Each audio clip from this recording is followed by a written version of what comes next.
Hello 42, अभिवादन आपका एक्जिमर के इस नए वीडियो एपिसोड में। जब भी हमारे शरीर में कहीं दर्द होता है तो उसकी पहचान करना ही हमारे लिए सबसे मुश्किल होता है, और ऐसा ही कुछ दर्द होता है सर्वाइकल स्पॉन्डिलाइटिस का। और आज के इस वीडियो में हम बात करने वाले हैं सर्वाइकल स्पॉन्डिलाइटिस क्या है, यह क्यों होता है, इसके लक्षण को कैसे पहचाने, क्या उपचार हैं, प्राकृतिक चिकित्सा में क्या है उपचार, आपको क्या करना चाहिए, कौन से घरेलू नुस्खे आजमाएं, योग से कैसे ले सहारा, क्या करें परहेज, विटामिन डी का कैसे रखें ध्यान, पेन किलर कब और कितना खाएं, और पेन किलर क्रीम या जेल कितने असरदार होते हैं, जैसे प्रश्नों के जवाब जरा विस्तार से। ये और इसके अलावा और भी बहुत कुछ है इस वीडियो में आपकी जानकारी के लिए।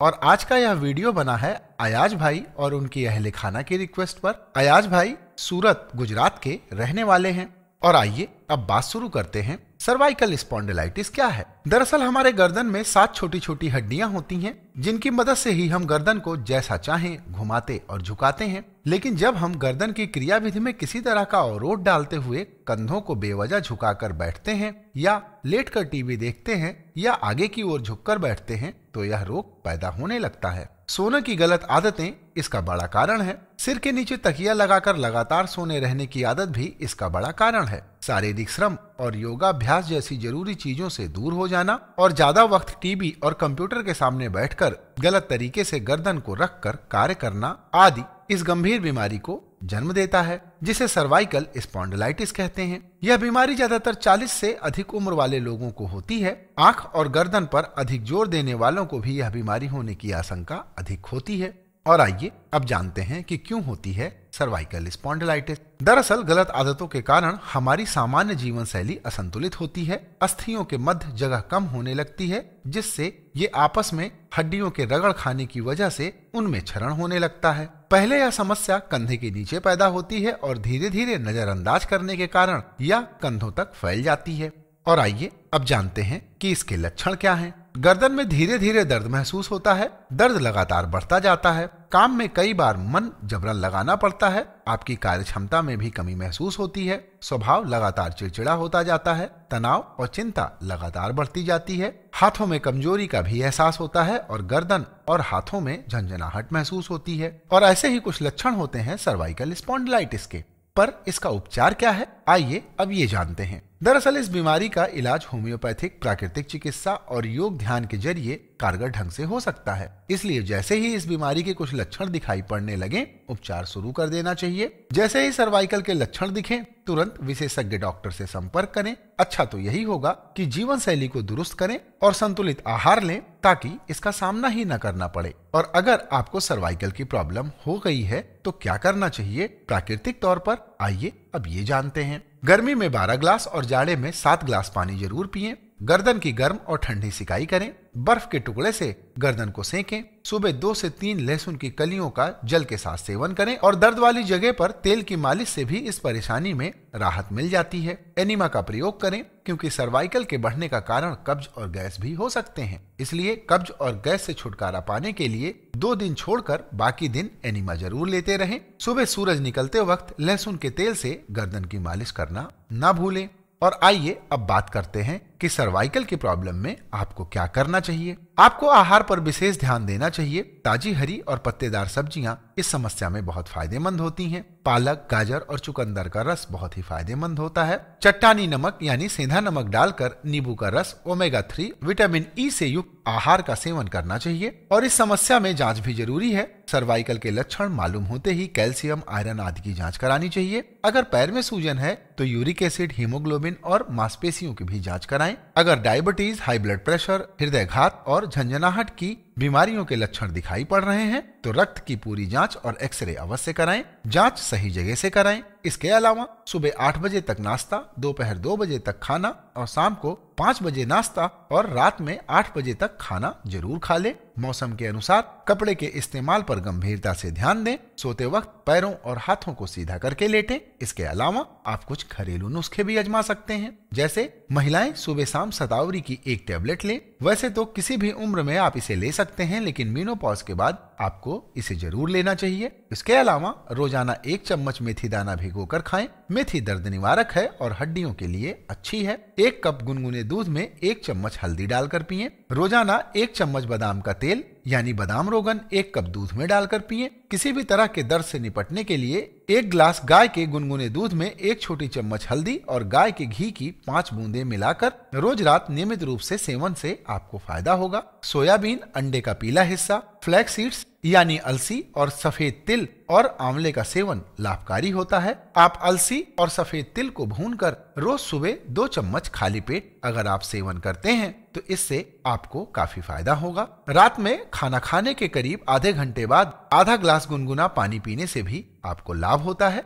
और आइए अब बात करते हैं कि योग आपकी समस्या को कैसे सुलझा सकता है। दरअसल अपनी समस्या पर खुद बार बार नकारात्मक ढंग से विचार ना तो खुद करें और ना ही किसी और को इस बारे में बताएं। कारगर योगासन सर्वाइकल में सुबह खाली पेट कुछ खास योगासनों का नियमित अभ्यास फायदेमंद होता है, जैसे मकरासन, श्वासासन, मत्स्यासन, भुजंगासन, धनुरासन, अर्धमर्तेंदासन और नौकासन का अभ्यास आपको करना चाहिए। योगासनों का अभ्यास विशेषज्ञ की देखरेख में करें। प्राणायाम का अभ्यास करते वक्त समस्या ठीक होने का विचार करते रहना चाहिए। विचारों में सकारात्मकता और शुभ संकल्प को बनाए रखें। प्रणव प्राणायाम यानी ओम ध्वनि का 6 मिनट तक रोजाना तेज आवाज में आपको उच्चारण करना चाहिए।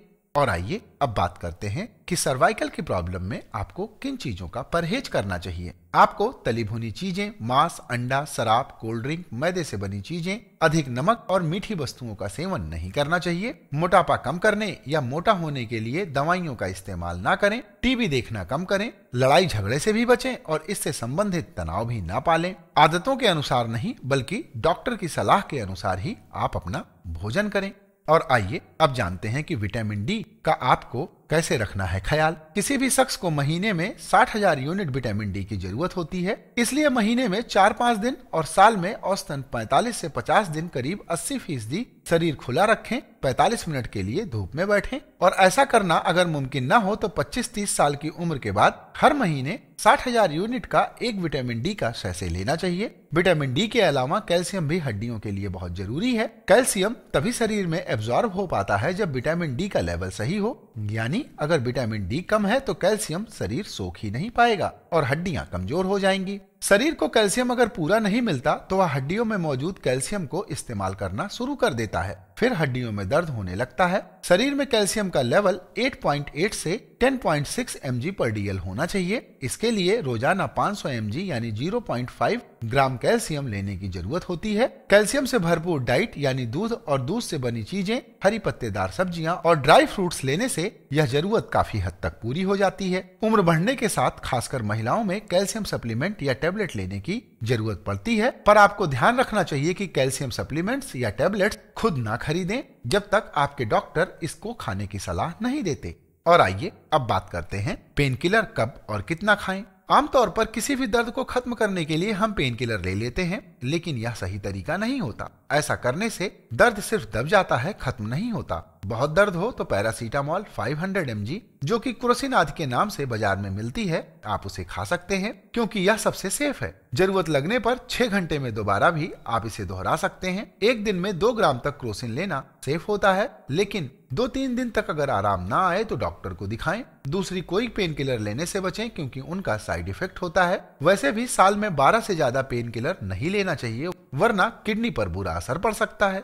आइए अब बात करते हैं पेन किलर क्रीम या जेल कितने असरदार होते हैं। तो सबसे पहले बात पेन किलर क्रीम की। ये ऑयल बेस्ड होती हैं और ज्यादा सफेद रंग में आती हैं। ये ज्यादा एब्जॉर्ब नहीं होती, इसलिए इन्हें लगाकर हल्का रगड़ना होता है। इसके बाद नंबर आता है पेन किलर जेल का। ये वाटर बेस्ड होते हैं और ट्रांसपेरेंट भी होते हैं। ये आसानी से एब्जॉर्ब हो जाते हैं और इन्हें लगाकर ज्यादा रगड़ना नहीं होता। इसके अलावा मार्केट में पेन किलर स्प्रे भी मिलते हैं। ये स्प्रे के रूप में होते हैं और इन्हें लगाकर मसाज नहीं करनी होती। ये फौरन दर्द से राहत देने के लिए होते हैं। इसके अलावा कई सारे दर्दनाशक तेल भी बाजार में मिलते हैं। ये ज्यादातर आयुर्वेदिक होते हैं। आयुर्वेदिक एक्सपर्ट दावा करते हैं कि इनमें कई तरह की जड़ी बूटियां होती हैं जो कि दर्द में राहत देती हैं।